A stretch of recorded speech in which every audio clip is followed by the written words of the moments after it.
அரவிந்த் அவர்கள், ஆளுநருடைய இந்த மாற்றத்தை பொறுத்த வரைக்கும் மமதாவிற்கு கூடுதல் குடைச்சலை தருவதற்காக தான் ஏற்படுத்தப்பட்டிருக்கா, இல்ல ஒரு சாதாரண விஷயமாக பார்க்கணுமா? உங்களுடைய பார்வை என்ன?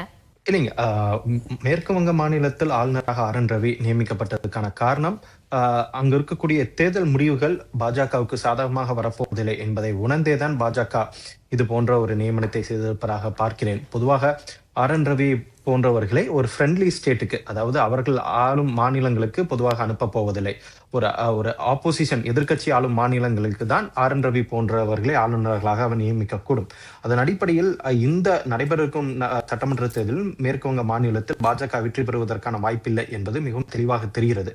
அது ஒன்று. இரண்டாவதாக, மேற்கு வங்க மாநிலம் பங்களாதேஷ் நாட்டுடன் அந்த ஒரு எல்லை பார்டர் ஷேர் செய்யக்கூடிய ஒரு மாநிலமாக, ஒரு பார்டரிங் ஸ்டேட்டாக இருக்கிறது. இரண்டாவதாக, சிஐஏ அங்க இருக்கக்கூடிய, அதாவது பங்களாதேஷ் நாட்டிலிருந்து மேற்கு வங்க மாநிலத்தில் தஞ்சம் புகுந்த இந்துக்களுக்கும் அதே போல கிறிஸ்டியன்களுக்கு இது இந்திய குடியுரிமை வழங்குவதற்கான அந்த நடவடிக்கையும் அங்கு எடுப்பதற்கான வாய்ப்பு இருக்கிறது. எனவே இது அனைத்தையும் மனதில் கொண்டுதான் தற்போது ஆர்.என். ரவி போன்றவர் மேற்கு வங்க மாநிலத்திற்கு அனுப்பினால் இன்னமும் கொஞ்சம் எஃபெக்டிவா இருக்கும் என்பதை உணர்ந்துதான் தற்போது பாஜக அவரை அங்கு அனுப்பியிருப்பதாக பார்க்கிறேன். ஆனந்த் போஸ் தற்போதைய ஆளுநராக இருக்கக்கூடிய, மேற்கு வங்கத்தில் ஆளுநராக இருக்கக்கூடிய, அவ்வளவு எஃபெக்டிவா அங்க இருக்கக்கூடிய மம்தா பானர்ஜி கவர்மெண்டோட ஒரு எஃபெக்டிவா அவர் ஹேண்டில் பண்ணல அப்படிங்கிற ஒரு குற்றச்சாட்டும் இருந்து வந்தது. அதன் காரணமாகத்தான் ஆர்.என். ரவி போன்றோரை அங்கு அனுப்பியிருப்பதாக நான் பார்க்கிறேன்.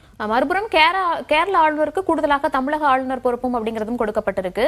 இது தமிழகத்துல ஏதாவது ஒரு பாதிப்பையோ சிக்கலையோ ஏற்படுத்துமா, இல்ல சுமூகமா போவதற்கான வாய்ப்புகள் இருக்கா? இல்லைங்க, நீங்க இது தற்போது கேரள ஆளுநராக இருப்பவர் தமிழகத்துக்கு கூடுதல் பொறுப்பாக கொடுத்திருக்கிறார்கள். தமிழ்நாட்டோட எலெக்ஷன் ரிசல்ட்ஸ்ல இன்னமும் பிஜேபிக்கு ஒரு அன்சர்டனிட்டி இருக்கு. தேசிய ஜனநாயக கூட்டணி வெற்றி பெறுவதற்கான வாய்ப்பு இருக்கா இல்லையாங்கிறது தெளிவா தெரியல.